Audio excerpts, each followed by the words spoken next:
I'm David Knowles, and this is Ukraine, the latest. Today, we discuss the deadly fire at an FSB Border Service Department building in Rostov-on-Don, analyse the recent spate of mutinous videos shared by Russian soldiers, and explore American strategy in Ukraine and around the world.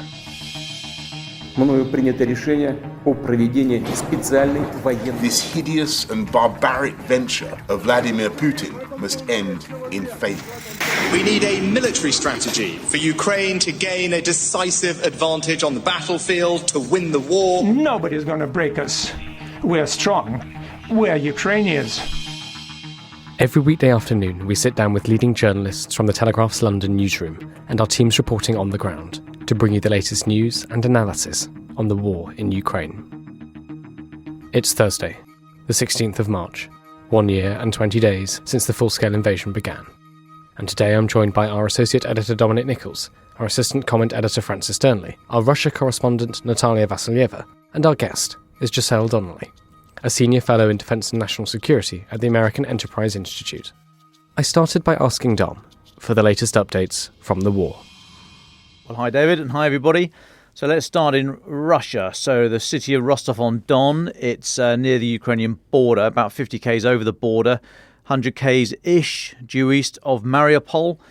Something's gone bang there. There's a very large fire, possibly the result of an explosion. We're not entirely sure. I think Natalia is going to be able to update us a little bit later. But there is a very large fire in an FSB building, which is part of the domestic security apparatus in Russia, in a border service building there.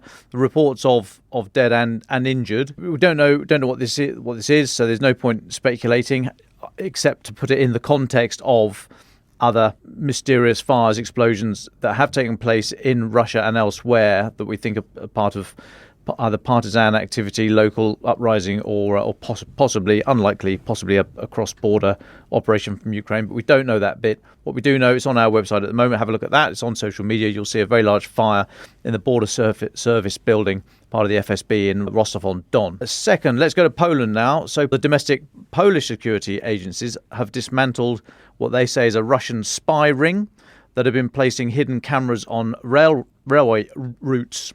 Easy for you to say.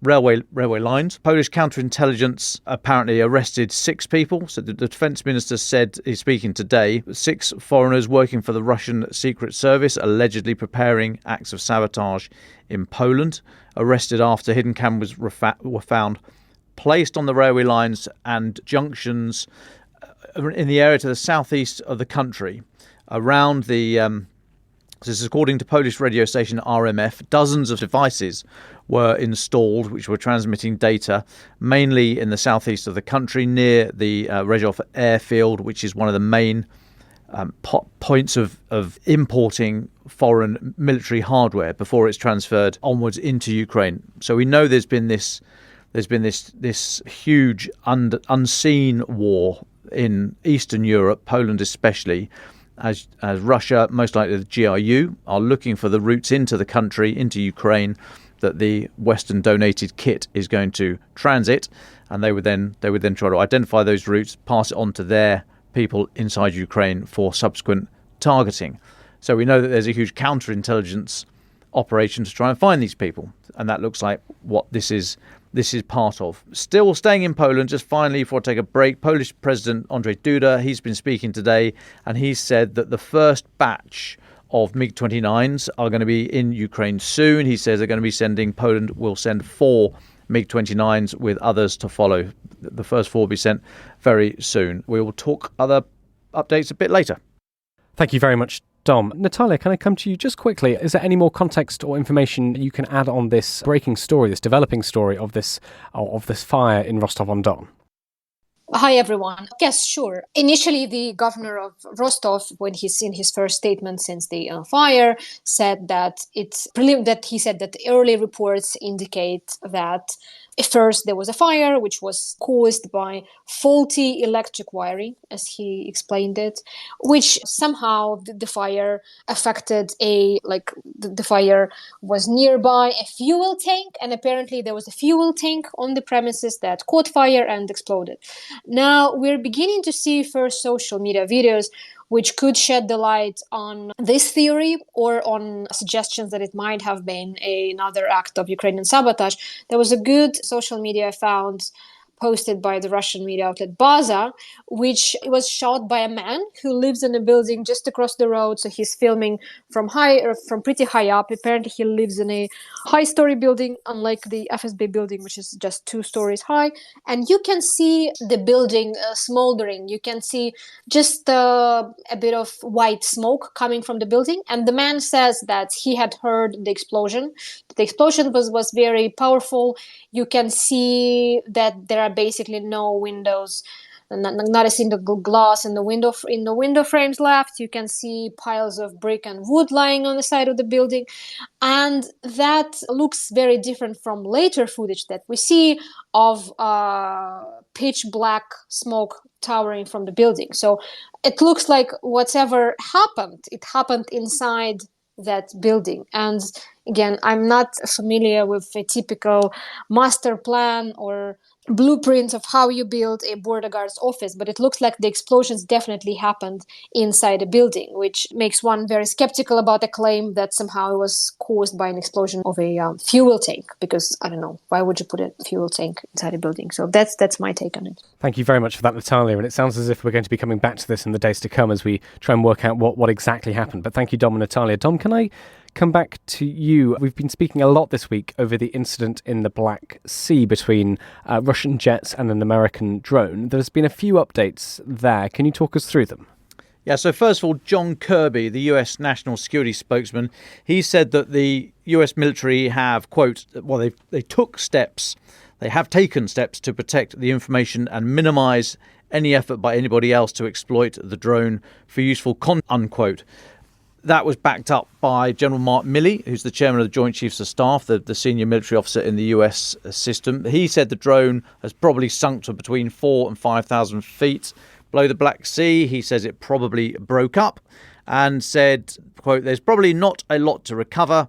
As far as the loss of any sensitive intelligence as normal, we took mitigating measures, so we are quite confident that whatever was of value is no longer of value, unquote. Now, I mean, I'm not entirely sure how they would do this, because the product would be off-boarded. It wouldn't sit there. It's not like, I mean, the Tornado jet that we used to fly, and the Germans and Spanish and Italians, I mean, they only went out of service 2 years ago, but they still flew with VHS cassettes on board, hanging on to or recording the data. Incredible. In 2019, still had a VHS cassette. But I don't think there's anything actually on an MQ-9 Reaper drone. So I don't know quite how much sensitive information, as in data, there would be that the US would need to get rid of. And I don't know how you do that other than burning out circuits or what have you. And please, those listening, much more expert in this than me, please let me know what you think of that. So, I mean, I don't know what kind of methodology they can take to protect the technology on the drone that would have been hoovering up all the data. But I mean, as you'd expect, these things would not be built without some consideration given to what happens if it crash lands in enemy territory. So I'd be fascinated to learn what practically they can actually do. Now, from the Russian Security Council Secretary Nikolai Patrushev, in televised comments, he said that Russia's going to try and get the drone. He said, I don't know whether we'll be able to retrieve it or not, but it has to be done, and we will certainly work on it. Obviously, they want to try and grab it for whatever they can. Now, they're still sticking to the line. Russia is still sticking to the line that the Su-27 jet did not collide with the drone and that the Reaper crashed due to sharp manoeuvring. I think that can now sort of put to bed. There's footage emerged on social media that the US authorities have released. It's on our website. You can find it. That suggests otherwise. From that, you see imagery from the camera on the drone that shows a number of passes by an Su-27 that's dumping fuel. So we had reports that they were jettisoning fuel either to mess up the camera and the other electronic the sensors on board, or to try and muck up the engine intake and whatever it was. But it looks as if, well, there's two things. Firstly, you can see that the aircraft, the Su-27, gets exceptionally close to the drone and possibly does even hit it. The feed breaks up before before you see the thing collide. But judging by the weight of an Su-27 and the speed it's going and the sort of aspect as it's coming towards the camera, I'd be very surprised if it didn't actually connect with the drone itself. But more than that, the fuel that's dumped in the air in the vicinity of the drone, that indicates what's happening to the airflow, i.e. what's happening to the wake turbulence behind the Su-27. Not a very large aircraft, but quite heavy and going at exceptionally fast. So the wake turbulence, what the mess in the air, the currents in the air behind that jet, that could easily have just knocked the drone out of the air. It's just, or rendered it so out of control that by the time the controller back in Creech managed to exert any control, it was already heading down to the sea potentially. But the fuel dumped in the airflow suggests that. So have a look at the video on our website. You'll see it elsewhere as well, and you can make your own minds up. Now, also yesterday, US Defense Secretary Lloyd Austin, he reported that he actually spoke with his counterpart Sergei Shoigu and told him in no uncertain terms. He said, quote, "The United States will continue to fly and to operate wherever international law allows," unquote. So that's where we are at the moment. I just want to finish briefly on this section by responding to a question from a listener, from Calvin. Thank you, Calvin, very much for getting in touch. And Calvin asked, so yesterday I was suggesting that Russia's unilaterally imposed temporary airspace regime, as they called it. They said the drone was flying in their temporary airspace regime and therefore it's fair game. And I said that's absolute hogwash. It's not for them to go around inventing new international civil aviation organisation rules of the air. But Calvin said, well, hang on, how's that any different from the British maritime exclusion zone that was set up in the Falklands War? And I've looked into it, and the difference is that in the maritime exclusion zone case, firstly, there was a message passed from Britain via the Swiss embassy in Buenos Aires to the Argentine government, which referred specifically to Argentine military units, predominantly naval vessels, but also aircraft as well, and said that they would be targeted if they entered that maritime exclusion zone.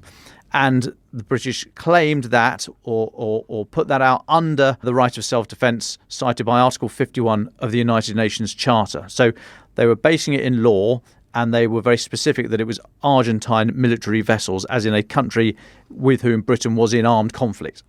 Now, in this case, Russia has not, and dare not, I venture, issued such a threat to, the US, but every country in the world, to say, you're all fair game in this area here. I mean, they simply couldn't do that. They are desperate to show that the US and the Western partners are trying to expand this war. So if they said, right, here we go, here's some new lines on the map, and we are happy, we will be able to shoot at anything that comes in there. I mean, they just simply could not do that. That would be such an escalation that even they would not. Well, never say never, but I don't think they would take that step. And they would also risk open ridicule by citing Article 51 of the UN Charter. The United Nations, the kind of day one, week one lesson is don't go invading other countries.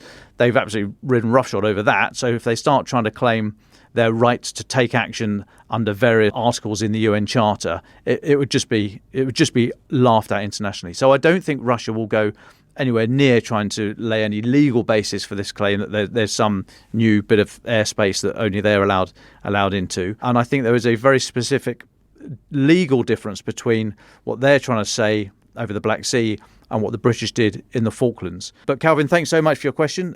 We do read every email. Thank you very much for that, Dom, and thank you, Calvin, for sending in the question. Francis, would you be able to talk us through the diplomatic updates that you've been looking at? So I want to start with a diplomatic row that has broken out this morning. So France have been accused of slowing down the European Union's plans to replenish Ukraine's dwindling artillery shell stocks, of course something that we've talked about at length on the podcast, by demanding the munitions be manufactured inside the European Union. Now, sources have told The Telegraph that Paris wants guarantees that the €2 billion deal to jointly procure the weapons would only benefit firms based in the EU.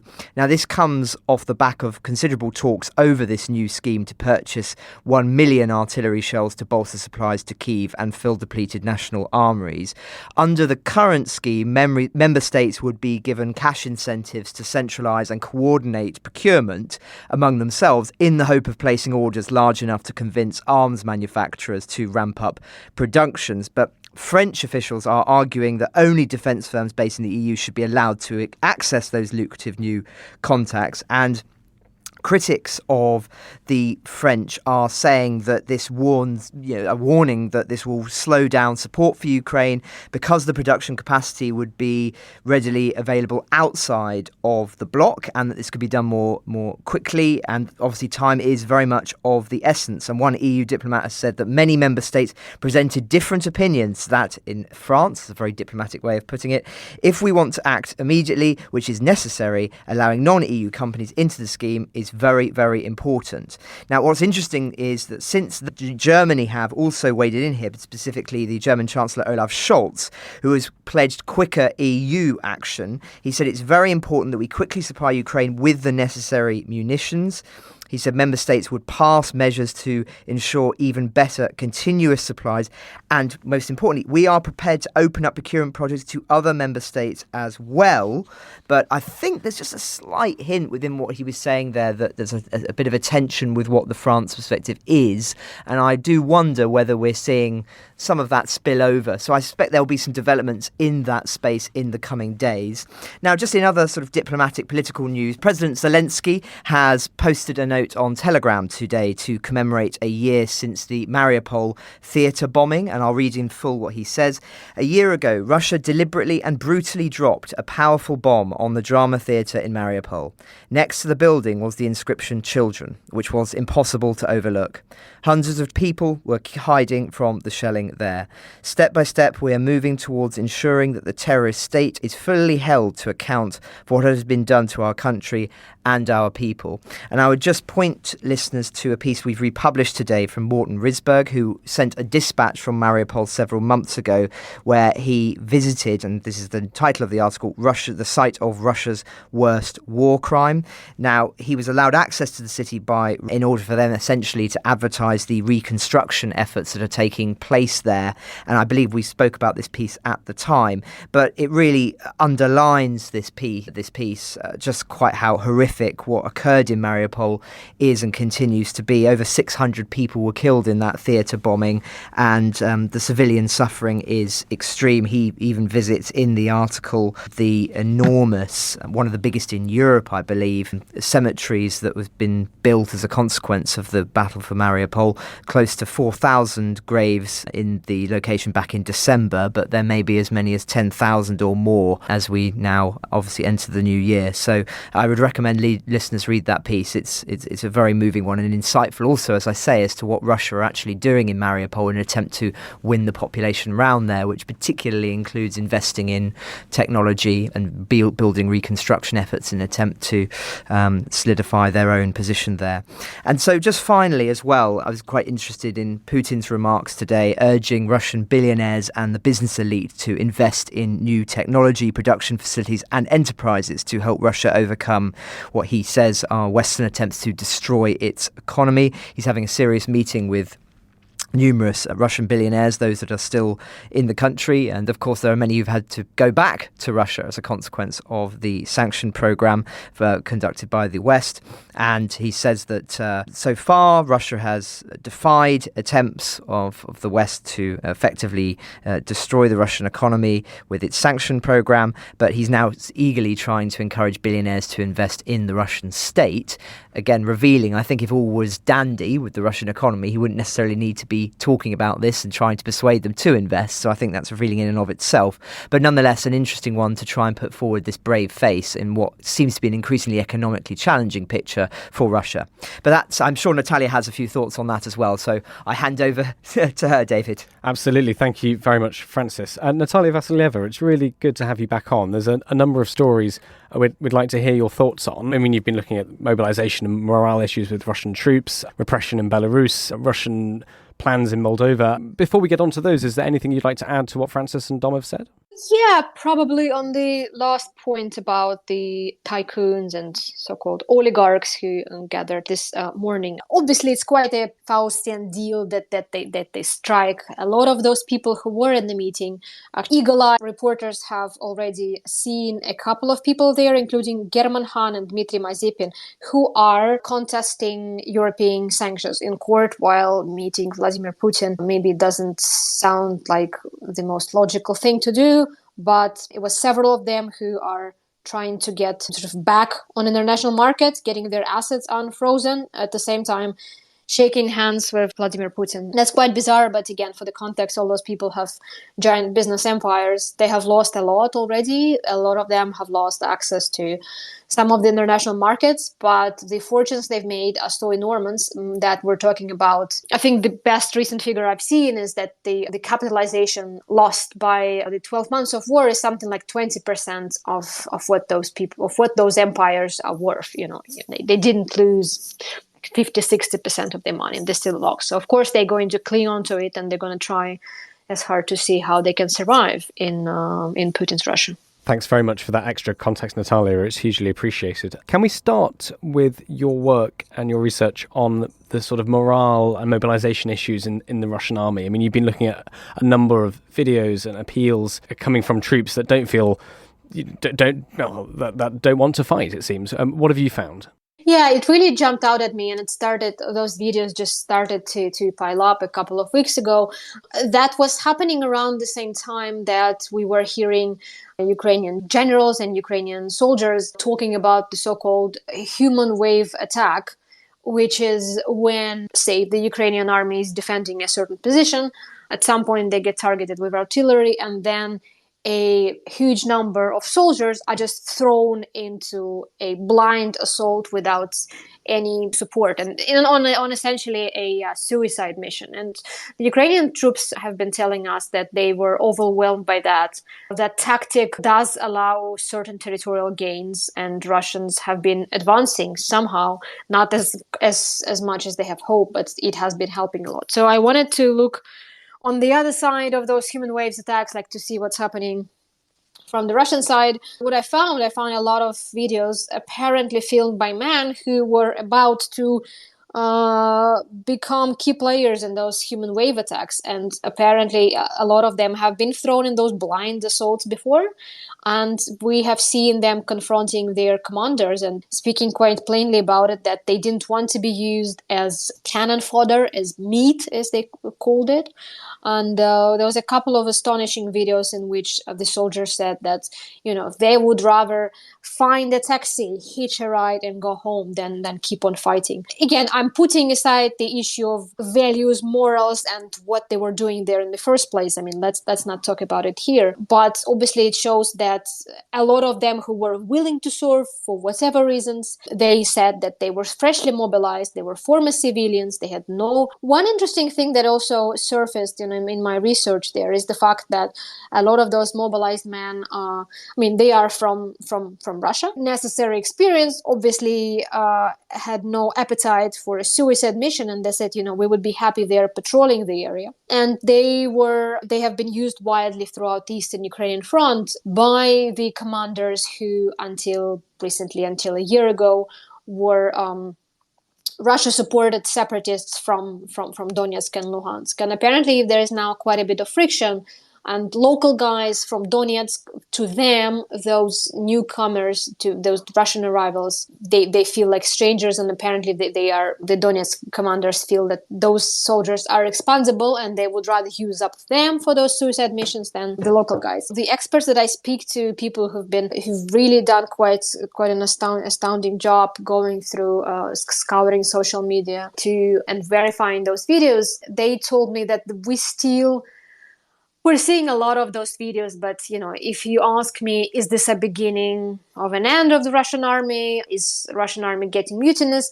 Yes and no. I mean, we're seeing those protests. Some of them are quite astonishing, but it doesn't mean that the Russian army is going to fold up and just leave. We're not seeing this right now. Another story I wanted to talk about is from Belarus, which was a huge story for us for the patch that ICAV covered 2 or 3 years ago. Most recently, we've been hearing about Belarus in context of it being used as a staging ground for the Russian invasion. There was quite an astonishing report that I saw a couple of days ago, and I decided to follow up. And I got independent confirmations that apparently at least 20 mental health professionals, psychologists, psychiatrists, have been detained across Belarus, mostly in the capital of Minsk and the city of Homel. No one quite knows what the motivations. Apparently, the KGB security officers have been pressuring them into getting them to collaborate with them and report on their patients who might have opposition views. I talked to this one woman in Minsk who described me how her relative was detained and wasn't heard from for 5 days until servicing in this high security prison. So obviously it shows that whatever is happening on the Ukrainian front, Alexander Lukashenko, who has been overseeing a repressive regime in so many ways, even more vile and atrocious than Russia's, he's still not stopping, and obviously he's still very much threatened at home. That's why he keeps at it. Speaking about Russia, a third story I wanted to talk about is a recent leaked memo about Moldova. Moldova is a former Soviet state, often described as Europe's poorest country, wedged between Ukraine and Romania. Moldova did a really great job offering help and shelter to Ukrainian refugees. At some point, it was hosting around 400,000 refugees, and Moldova's own population is something like 2.5 million. So apparently Moldova was at some point hosted the largest per capita number of Ukrainian refugees. At the same time, Moldova has been struggling economically. And we have seen quite a number of protests, and many say that they were been instigated by Moscow. And around this time, we see this Kremlin memo being leaked to several European media outlets. That memo effectively gives a window into the Kremlin policy for Moldova, laying out a very detailed plan, short-term, mid-term, long-term goals for how Kremlin sees its relations with Moldova, effectively hoping that by 2030 Russia would effectively take control of Moldova, but not by military means or anything like that, but by something as you might call soft power. We're talking about NGOs friendly to Russia. We're talking about Moldova joining Russia's Eurasian Economic Union, a Russia-led security organization. So it's quite a detailed plan, which basically shows that. I have to say that this memo was reportedly drafted in 2021 before the Ukrainian war, but it basically shows that, as we have seen from Vladimir Putin's many speeches, that Moscow views Moldova as its own backyard and obviously doesn't feel that it needs or it should have any agency of its own. And basically this memo described the very detailed plans of how to bring it into its orbit by using various non-military means. And the ultimate goal for Moscow, as they put it, is to diminish the influence of NATO and the European Union, and to make sure that Moldova becomes a loyal Russian ally. Obviously, this memo was compiled just a year after Moldova elected a new president, Maya Sandu, a young woman who until recently served at the World Bank, and she's quite known for her anti-corruption credentials. She's been quite careful. She's been striking quite a careful balancing act between Moscow and the EU. She is pro-EU, she is pro-Western. Before the war, she has tried to be quite diplomatic and careful dealing with Moscow, and she still is.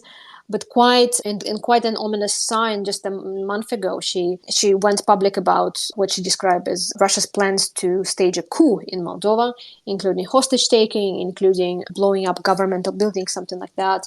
And her claims were later confirmed by the US State Department, which also said that it has some intelligence on Russia seeking to meddle into Moldova's affairs in the most aggressive way. Again, it's a big question whether there's a scope and for that kind of attack, whether there's any free capacity if people in Moscow, don't people in Moscow have so much to do, so much on their hands in Ukraine, but we'll see how things will develop in Moldova. Well, thank you for all of that, Natalia. Can I just ask one thing? Going back to the videos you've been looking at on the mutinous sort of morale of Russian troops, as we know, some of these videos, in some of them, the troops are sort of appealing directly to Vladimir Putin in these videos. Do you think they believe that that's the right thing to do, that he's going to take that seriously, or do you think that it's a bit more cynical, that that's the way you get the press you need, to appeal to the president? That's the way this kind of video might be shared. I would say there are two schools of thoughts about this question, as in, why are people appealing to Putin? Don't they think that Putin is responsible for their problems and he is the one who created them in the first place? I think there are two possible alternatives. A, they genuinely believe that everything that goes wrong is created by corrupt, dishonest bureaucrats on the ground, whether these are civilian bureaucrats or defense ministry, military bureaucrats. And Vladimir Putin is the one who is so far away, so much above the battle, and he just has no idea how messy things is on the ground.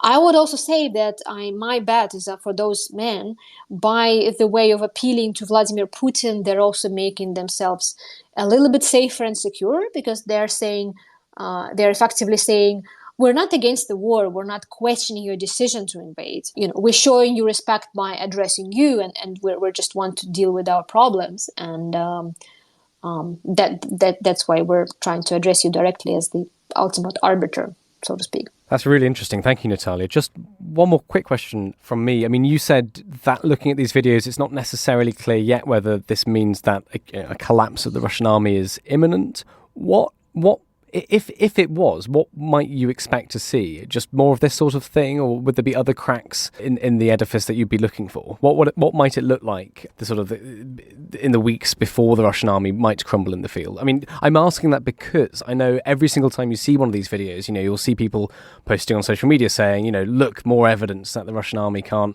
is starting to fall apart. And your view seems to be a bit more nuanced than that. So that's sort of why I'm asking that. I would think right now we're talking about quantity. I mean, I've seen a lot of videos from the same group of men, from groups of men from the same region, from groups of men from the same part of the Ukrainian front line. But we're still talking about, a couple of dozens videos. And obviously, we're talking, a couple hundred of people on the front, and there should be much more videos. If I'm just trying to think of any major social disturbance, of any big problem that a large portion of society in Russia cared about in previous years, you would definitely see higher numbers, that's for sure. Thank you very much for that, Natalia. That was absolutely fascinating. Dom and Francis, do you have any more updates for us, or should we go to our final thoughts? Well, no more update. But if I could just ask Natalia a question, I'd be really interested in her view about the visit today of James Cleverly, Britain's Foreign Secretary, and tomorrow going to Georgia. What effect, if any, Natalia, do you think that would have for Moldova, and any reaction from Russia? Well, I'm having a massive deja vu moment right now, because I remember how you would see all those foreign leaders flying into Kiev at the end of January, in February, or I don't know, Joe Biden making a last-ditch attempt to talk to Putin and saying, you're going to invade. Please stop. So that sounds like a big show of support. It just sounds like, the EU is going to stand by Moldova, whatever happens. Do they have the capacity and capability to sort of fight this war on two fronts, if we can put it this way? I'm not sure. For Russia, I would say it only confirms for them in their conspiracy theory worldview, it would confirm this vision of Britain as the sort of dark cardinal stepping in from the shadows. Because, if you look at recent announcements and recent sort of sessions of weekly anger, venom and hatred pouring out from state TV, we often hear that, Britain is much worse than US, it has been meddling a lot. Often it has to do with practical support that Britain has offered to Ukraine in the early months of the war. Even before the start of the war, we're talking about training of the military. I'm sure, you don't know better about it. We were talking about Boris Johnson being the first Western leader to visit Kiev last spring, or one of the first Western leaders. So yeah, I would say for the Kremlin, it would only confirm that Britain is very much interested in, as they say it, destroy Russia and undermine its positions. Well, thank you, Dom and Natalia. We're reaching the end of our time together today, so can I just ask all three of you for your final thoughts? I would suggest maybe Dom first, then Natalia, and finally Francis. So, Dom Nichols. I was in a brief this morning where Admiral John Aquilina, who's the commander of US Indo-Pacific Command, was speaking. He was in Singapore, so I watched it down the line. Now, Indo-Pac Command is one of 6 geographic combat commands for the US military, and it's all It's all services, Army, Navy, Air Force, Marine Corps in an area of responsibility. So Indo-Pacific Command stretches from India almost to the west coast of continental US and from the Arctic to the Antarctic. So yeah, a big old spot. John Aquilino's previously been, well, he commanded the US Pacific Fleet and he graduated from Fighter Weapons School, which obviously we all know as Top Gun. So he was speaking. The context was China, although we should not forget that the Pacific coastline of Russia is about 4,500 kilometres long, borders the Sea of Japan, Sea of Okhotsk, and the Bering Sea. So Russia is a Pacific nation as well, and a big one. And we sometimes overlook that when we think about growing ties between Russia and China and influence that Russia has in the area against Japan, for example, and so on and so forth. So we've got to remember Russia is also a Pacific nation. Admiral Aquilino was saying that, well, he said, we do not seek to contain the People's Republic of China. However, we're engaged in a robust competition. And he reiterated that US policies towards Taiwan has not changed. And he reiterated the US does not support Taiwan independence. He then said, but we do support peace and prosperity in the Indo-Pacific, free of coercion and bullying. Competition doesn't mean no friction, nor does it mean we will acquiesce to every demand. We will fly, sail, and operate anywhere international law allows. Now, he was saying all this, saying that the context with China, President Xi has tasked his military leaders to develop capabilities to be able to invade Taiwan by 2027. That is that's the date we're all working to. But Admiral Aquilino was saying that, quote, conflict is neither imminent nor inevitable, but in my role it doesn't matter, unquote. He says he started the job in 2021 and was tasked by the Defence Secretary with deterring, or if deterrence fails, being able to fight and win straight away. And he said that's not by 2027, that's by today. So it was an interesting talk. It was with the IISS, International Institute for Strategic Studies. You'll find it on their website. And just one final point. Admiral Aquilino was asked about deterrence, and he says, the question said, well, is not deterrence building up your forces and exercising and all this kind of stuff? Doesn't that in and of itself risk bringing about the very scenario that it's designed to avoid, i.e. this sort of unmitigated rush to arms? And Admiral Aquilino said no. And he said, actually, in the region, in the Pacific, he said, we've been doing the same thing for 80 years. So if it is interpreted now as being somehow provocative, that says more about those doing the interpretation, which I think was a clear sort of jibe, although he was at pains. He very rarely referred directly to China and the Chinese military. But I think he's saying, we haven't done anything different. If people are now trying to make a big deal of it, then that's for their own information narrative. So an interesting brief. It's only about an hour, so you'll find it on the IISS website. That's it for me. Thank you very much, Dom. Natalia, you've really given us, so much of your experience in your reporting. If you were to highlight any of it for our listeners or think about what you're looking at in the next few days, what would you say? Sure. I'm just going to be very brief, and I would say that definitely what we're seeing in Rostov looks very dodgy, and I would keep a close eye on investigation, on what we know, how that explosion happens, whether there's anybody to claim it. As Dom pointed earlier, yes, it's very close to the Ukrainian border. Rostov was, in fact, the last place in Russia that I was at just before the war started. I was there 2 days before the war. But it is very close to the border, but all of the area is currently controlled by Russia. It has been occupied by Russia for almost a year. So if you're talking about an attack engineered by Ukraine, if you're talking about a drone or something, it would have to cover not just 80 kilometers from the internationally recognized border to Rostov. It would have to cover more than 150, and I would need to double check it, probably even more, from the nearest point that Ukraine controls. So, in fact, despite looking at the map, Rostov is very much behind the rear lines. So it's could be quite a symbolic attack. Also, the fact that it targeted an FSB building. It's not. It was the local office of the border guards, who are technically parts of FSB. We're not talking about the FSB, intelligence secret police. But it's still the name that means a lot for Russians and Ukrainians. And if confirmed, again, it would be the first attack on this very much feared intelligence agency. I would follow it very closely in a few coming days. Thank you very much, Natalia. Francisca, would you like to give your final thoughts?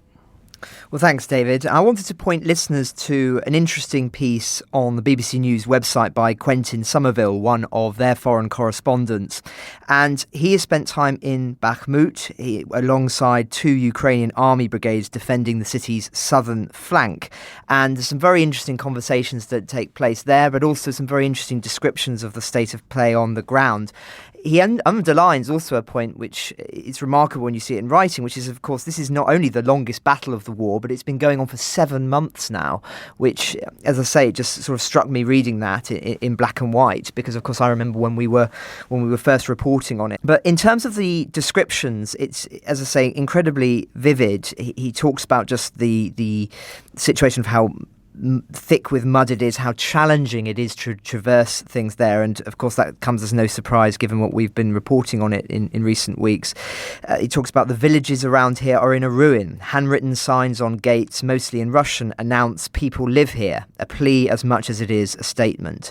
The streets are entirely empty, apart from abandoned dogs who roam the ruins of destroyed farms and homes. The landscape of war shifts in an instant. The men are holed up in a small wood, its trees shattered and split by Russian fire. In a month, the wood will offer them cover. For now, its bare branches expose them to surveillance drones. And he also really strikingly talks about, I think, quite how desperate the fighting is in certain places. In one bit, he talks about how the Ukrainians are using a Maxim belt-fed machine gun from the 19th century in order to fight in one place. Now, I don't think he's saying that that's common, that they've sort of almost found this and are using it. And what's remarkable is one of the soldiers he talks to says, it only works when there's a massive attack going on, then it really works. So we use it every week. But nonetheless, I thought a very, very striking image when contextualised about the weapons crisis we've been talking about in recent weeks. In terms of the battle situation, it's obviously incredibly fierce. One of the soldiers that he talks to there, who faces, of course, the conscripted prisoners from the Wagner group, said, we have battles every 2 hours. I guess a single company eliminates 50 people every day.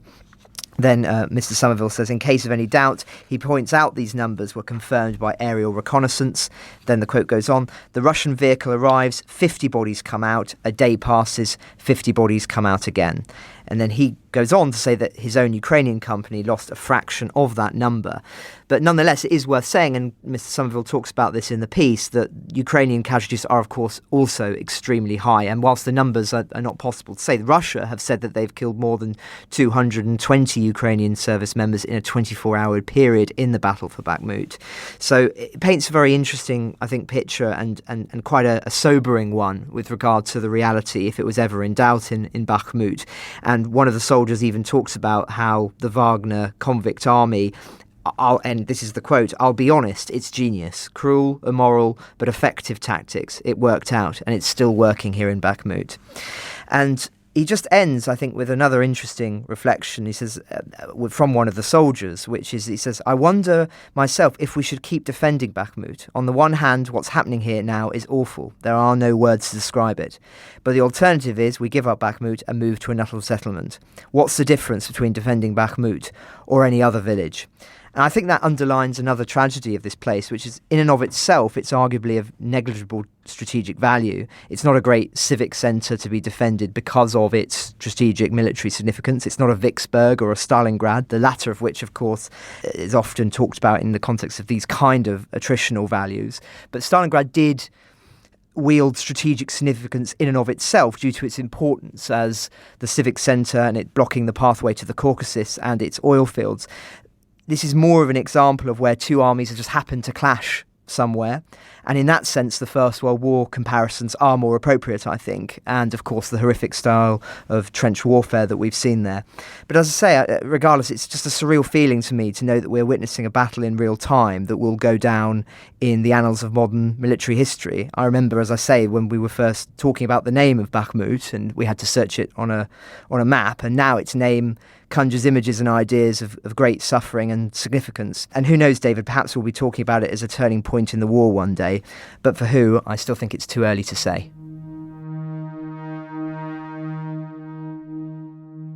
Giselle Donnelly is a senior fellow in Defence and National Security at the American Enterprise Institute. There, she looks at national security and military strategy, Previously, she served as a policy group director and staff member at the House Armed Services Committee. She was a member of the US-China Economic and Security Review Commission, and her work as a journalist includes the editorship of the Armed Forces Journal and Army Times, and the deputy editorship of Defense News. We spoke about American geopolitical strategy, Xi Jinping's upcoming visit to Moscow, and American interest, both popular and geopolitical, in Russia's invasion of Ukraine. Here's our conversation. Can I start by asking, just for your reaction to the news we've had this week that the Chinese President Xi Jinping is visiting Moscow? Could you talk us through your thoughts on that? What do you think China's trying to do here geopolitically? Well, I imagine they just have some things to straighten out, as you might say. China promised and Russia agreed to a long-term strategic partnership really just before the Ukraine war began. And there remain some questions as to how well informed the Chinese were about Putin's plans for invasion. And of course, the war has not gone according either to Xi's plans or to Putin's plans. So I think there's going to be some hard bargaining about what really will comprise the nature of the relationship going forward. There were stories a week or so ago about the Chinese providing weaponry to the Russians, and I'm sure they're, through one channel or another, providing the computer chips and such like that the Russians so desperately need to maintain their weapons stocks.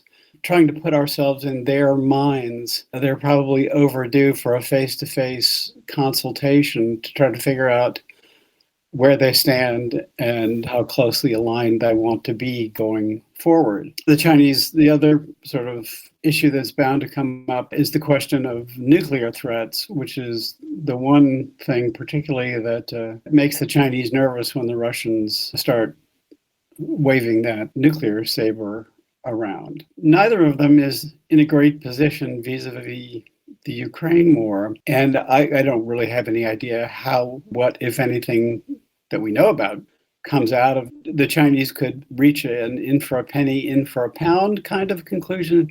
Conversely, you can see them thinking we need to limit the damage as much as possible.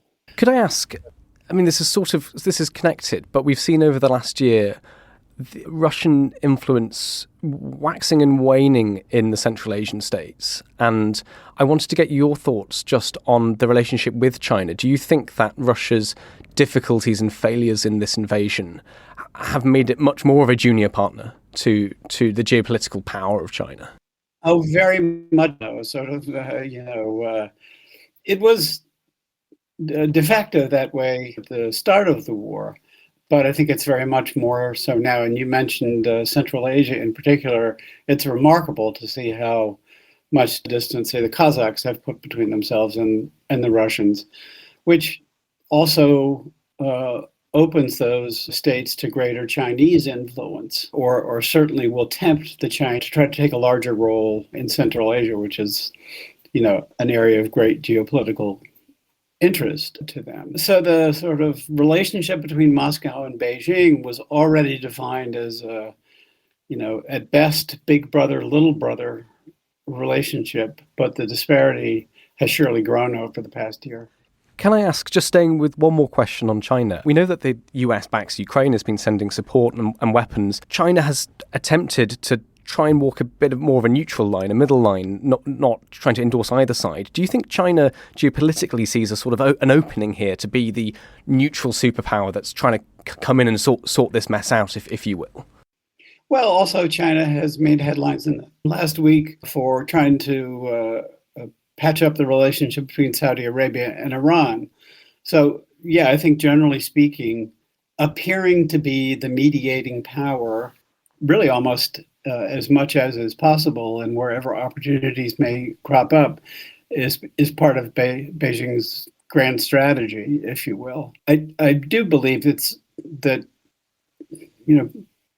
playing such a role in the Ukraine war is a bit of a stretch for Beijing. But you can also imagine the Russians trying to leverage the Chinese in some kind of if they ever get to the point where they need some face-saving or some help in negotiating a face-saving outcome. whatever that might be, depending on the battlefield circumstances of the moment. Can we turn to talk a little bit about the US and US aid to Ukraine? I'm just going to quote quickly from something you've written recently, I thought was very, very interesting, and I'd love to talk to you about it. So you wrote, quote, "Ukrainian victory is also highly dependent on continued Western support, and that means, first and foremost, American support. Biden has thus far paced US weapons transfers to remain more or less in step with America's European allies. He has been especially deferential to the Hamlet-like doubts of German Chancellor Olaf Scholz. That's going to be increasingly difficult to do." Could you talk us through why you think that will be difficult and increasingly difficult in the coming years? Well, it may improve over the course of time, but as we are seeing sort of on a daily basis, the actual state of European armed forces is pretty degenerated, both just in terms of the sheer number of weaponry, the condition that they're in, so on and so forth. I mean, if the United States has somewhat disarmed itself since the end of the Cold War, European militaries, and particularly the Bundeswehr, which used to be one of the rocks of Cold War NATO, has really fallen into disrepair and been downsized. And it does not really look as though Chancellor Scholz's Zeitenwende is going to produce any appreciable results anytime in the near future, indeed, if ever. Conversely, at some point, remilitarization and the investment that the Poles are making will begin to tell in the overall European balance of power and balance of military power. So that leaves us, for the moment, with the United States being the de facto arsenal of democracy, if I can recycle that World War II phrase, simply just because we have greater capacity, could expand and accelerate our production, not as fast as the Ukrainians would like, not as fast as I would like, and then not as fast as really is strategically necessary. But there's more possibility for the United States to just achieve a result by throwing money at things, which is, oftentimes really the key to the solution to such problems as this. So I think sort of by default, if nothing else, the supplies provided by the United States, both in the sense of the number of, this amount of ammunition, the number of platforms, but their quality is really critical for Ukraine acquiring the kind of counteroffensive capability that it's beginning to do, but also on the scale that it will need to in order to achieve a more comprehensive victory against the Russians. Staying with American support, certainly from a foreigner's perspective, it seems like the administration has been united. The support has come thick and fast. It doesn't seem that there's been many fractures or causes for concern. But what do you think? Do you see that lasting another year, 2 years? Well, the duck is paddling furiously under the water, to be sure. I do. Of course, there's a lot of noise from the right wing of the Republican Party. Florida Governor Ron DeSantis came out very strongly, again, the further support for Ukraine just yesterday. He's trying to hug the Trump wing of the party as tightly as he can, while, still distinguishing himself as not quite as erratic or as eccentric as the ex-president. But that, again, that wing of the party isn't yet a majority of the party, broadly speaking. So the sort of centrist coalition, if you will, between more moderate Democrats and more moderate Republicans, such as Senate leader Mitch McConnell, and even younger members, is quieter but has the votes. The dog that has not barked, or only barked very quietly and once or twice, is the left progressive wing of the Democratic Party, which I think is not as motivated by their principle as bipartisanship in its support for Ukraine, or its willingness to mute its natural sort of anti-war, pacifist, anti-imperialist tendencies. Also, everyone is blessed by having Vladimir Putin as an enemy. He appears to many Americans still to be a character out of, a James Bond villain. So support for Putin is necessarily or the horrific actions that his troops are guilty of makes the American domestic political argument in favor of the Ukrainians, for sure. Let's take a quick step back. I think it'd be very interesting to get your thoughts on how the US, how America sees its sort of own grand strategic vision at the moment, because of course the US is interested in what happens in Ukraine. It's also interested in what happens in the Pacific. What is that vision and how does Ukraine fit into that? It's very curious that you should ask. What brings me to Britain is a series of lectures promoting a series of books that I'm in the course of writing, deriving American strategic culture, that is the long-term habits of American strategy making, from the British colonial experience. And I do think there's been a lot of consistency, not only through the period of the United States as an independent nation, but during its British colonial roots, that, at least to my mind, is still very powerful and has provided a very consistent view of the world and the balance of power, the global balance of power, and what America's role in that should be. So I do think that, first of all, the one very strong consistency is a kind of global regard. The aware that the balance of power in Europe is connected to the great power balance in Asia and indeed across the Eurasian continent entirely, while maintaining a kind of natural transoceanic, if you will, maritime perspective. And also we remain the prisoners, if you will, of our political principles and our ideology. Again, I'm struck by the fact that the appeal to individual human liberty and national sovereignty and the legitimacy of a state as a guarantor of individual citizens' rights is something that is transforming our view of Ukraine from something sort of like Russia, inherently corrupt. The obvious Western aspirations of the Ukrainians that people are becoming more and more aware of, again, is a powerful element in generating America for Ukraine. And that applies equally in the case of Taiwan, which has transformed itself from kind of a corrupt one-party state during the early years of its separation from the People's Republic, and defending the plucky Taiwanese has pretty broad appeal across both parties, and indeed louder support across both parties than even support for Ukraine. So in addition to wanting to maintain a favorable global balance of power and understanding ourselves as a global actor, there's also sort of a moral dimension, if you will, that isn't always perfectly fulfilled, is measured by our hypocrisy to a certain degree, but still is nonetheless remains a strong motivator in American strategy making and foreign policy more broadly. Giselle, thank you so much for your time. That was absolutely fascinating. I'm delighted to contribute. Ukraine the Latest is an original podcast from The Telegraph. To stay on top of all of our Ukraine news, analysis and dispatches from the ground, subscribe to The Telegraph. You can get your first 3 months for just £1 at www.telegraph.co.uk/Ukraine the Latest.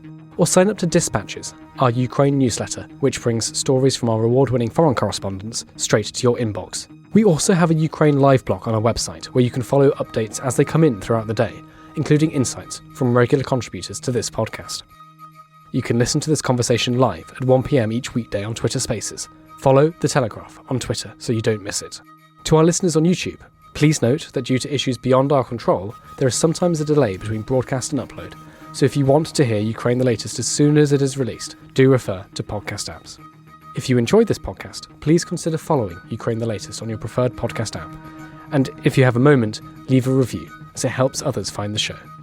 You can also get in touch directly to ask questions or give comments by emailing ukrainepod@telegraph.co.uk. We do read every message. And you can contact us directly on Twitter. You can find our Twitter handles in the description for this episode. Ukraine the Latest is produced by Louisa Wells and Giles Gear, and today on Twitter, Claire Hubble.